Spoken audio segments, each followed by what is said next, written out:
Vírus, bactérias, outros agentes de doenças. A OMS está atualmente respondendo a 42 emergências com diferentes níveis de importância sanitária. 15 dessas são emergências classificadas com o mais alto grau, ou 3, exigindo assistência internacional.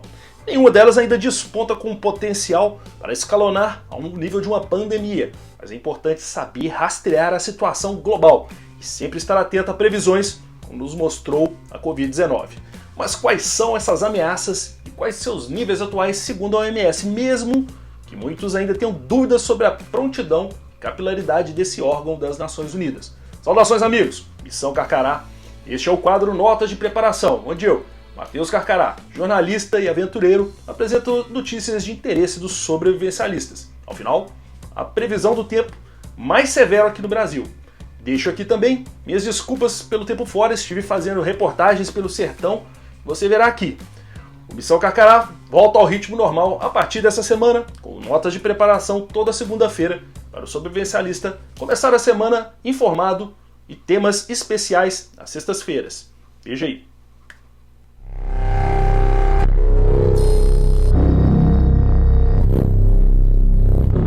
Entre as menos conhecidas pelo brasileiro estão a Mpox, que é uma emergência de atenção internacional, se deve aos registros da nova cepa Clado 1B, mais contagiosa e mortal. Os registros mais consistentes são da República Democrática do Congo, com casos no Burundi, Quênia e Ruanda, todos na África. O órgão sanitário europeu, ECDC, afirma que a transmissão sustentável é muito improvável em solo europeu. Mas a Suécia já registrou um caso. Os casos europeus devem ser sobretudo importados. A Mpox é uma doença causada por um vírus relacionado à varíola. Sintomas geralmente parecem de 5 a 21 dias e podem incluir erupção cutânea, febre acima de 38,5 graus, dor de cabeça, dores musculares, rigidez nos músculos, fraqueza, cansaço, inchaço dos gânglios linfáticos. A transmissão se dá através do contato direto com as lesões da pele, fluidos corporais e gotículas de respiração. Há vacinas que podem ser utilizadas, já o tratamento dos infectados é focado em aliviar os sintomas e prevenir complicações, com o uso de antivirais nos casos mais graves ou pessoas debilitadas. Já a cólera é uma infecção intestinal aguda causada por bactérias em ambientes insalubres, principalmente por contaminação pela água que é consumida ou mesmo com contato com essa água contaminada. É uma doença grave e potencialmente fatal. A gripe aviária, também conhecida como influenza aviária, é uma doença viral transmitida entre aves, principalmente por contato direto com secreções respiratórias ou fezes. Os sintomas em humanos podem se assemelhar aos da gripe comum e incluem febre, tosse, dor de garganta, dores musculares e, em casos graves, podem evoluir para uma pneumonia, síndrome respiratória aguda grave, a SARS, ou mesmo a morte. O tratamento é feito por meio de antivirais. É muito importante conhecer os graus de atenção da OMS para ter uma noção mais ampla de riscos, a partir do que a organização mostra como sendo de grau 1 a emergência local, que afeta uma área ou comunidade muito específica, mas que não exige assistência internacional significativa. A resposta pode ser gerenciada localmente ou com apoio de autoridades nacionais. O grau 2, emergência nacional, afeta um país inteiro, ou uma grande parte dele, e que exige uma resposta nacional coordenada, mas não é ainda uma crise de saúde global. Pode ser necessária assistência internacional, mas geralmente é limitada e coordenada com as autoridades nacionais. A resposta pode incluir assistência técnica, financeira, mas o país afetado ainda é o principal responsável pela gestão dessa crise.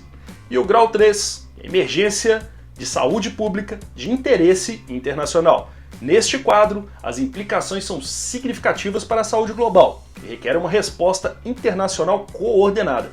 Requer mobilização de recursos internacionais extensivos e coordenação global. A OMS lidera a resposta internacional e a assistência pode incluir apoio técnico, financeiro e logístico para ajudar o país afetado a lidar com essa crise.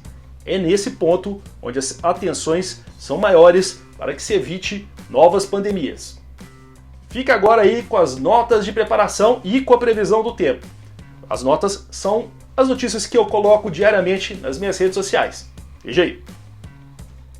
A semana começa com 3 alertas de perigo potencial do Instituto Nacional de Meteorologia. No sul do Rio Grande do Sul, risco de chuvas intensas, até 50 milímetros por dia.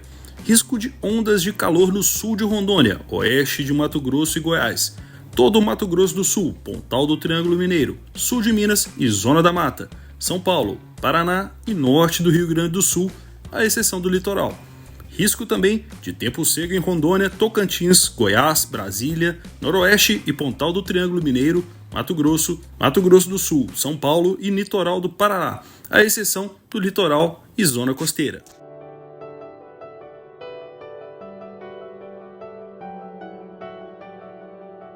Musgos são valiosos recursos em situações de sobrevivência. São fontes de água, pois têm a capacidade de absorver e armazenar grandes quantidades do líquido. Em situações de escassez, eles podem ser espremidos para obter água potável. É crucial filtrar essa água antes de consumi-la para remover impurezas. Algumas espécies de musgos possuem propriedades antissépticas e anti-inflamatórias, podendo ser utilizadas como curativos naturais para ferimentos menores. Eles ajudam a absorver o sangue, prevenir infecções e promover uma cicatrização mais bem acertada.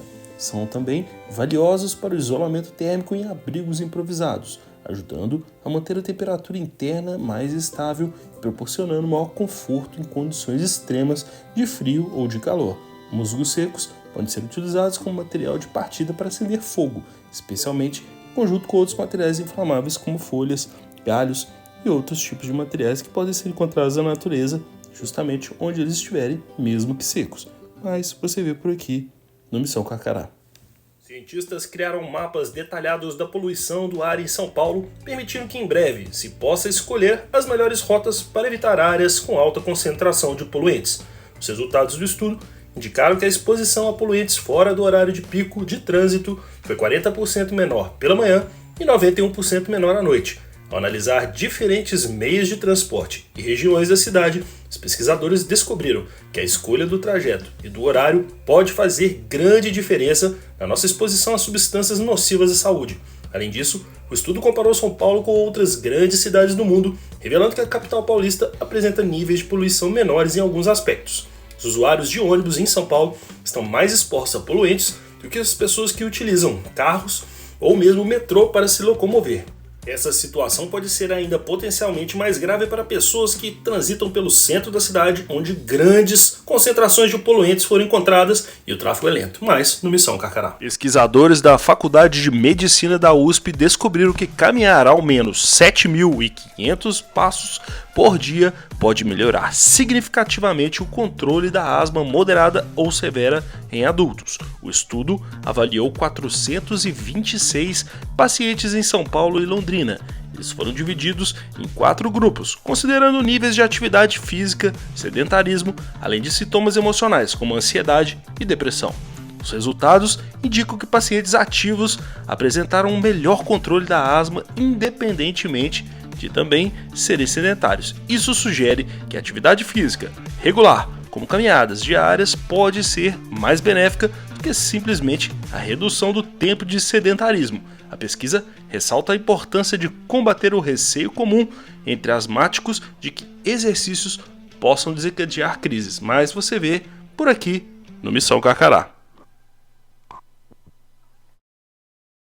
A trombose venosa profunda é um problema vascular que pode ocorrer durante longas viagens de carro, ônibus ou avião.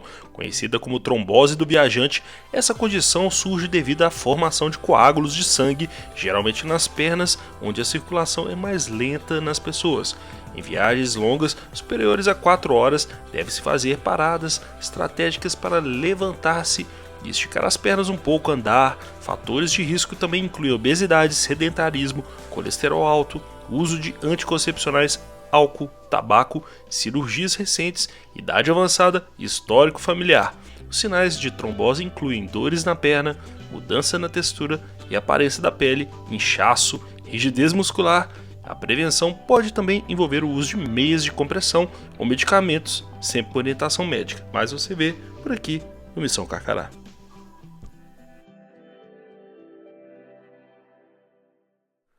O sal, além de temperar os alimentos, pode ser um silencioso assassino. O excesso de sódio aumenta a pressão arterial, sobrecarrega o coração e aumenta o risco de doenças como diabetes e obesidade. Seu intestino, sua maior defesa, é prejudicado pelo excesso de sal, perdendo capacidade de regular o apetite e controlar a inflamação. O sal aumenta a pressão arterial, causa doenças e está associado a outras doenças como ataques cardíacos, AVCs, câncer, osteoporose e obesidade. Reduza o consumo de alimentos processados para conseguir também ter menos acesso ao sal. Para viver melhor, reduza esse consumo de industrializados e dê preferência a alimentos frescos e minimamente processados. Cultivar seus próprios alimentos é uma ótima forma de controlar a qualidade e a quantidade de sódio que a sua dieta vai ter. Mas você vê por aqui, sempre no Missão Carcará.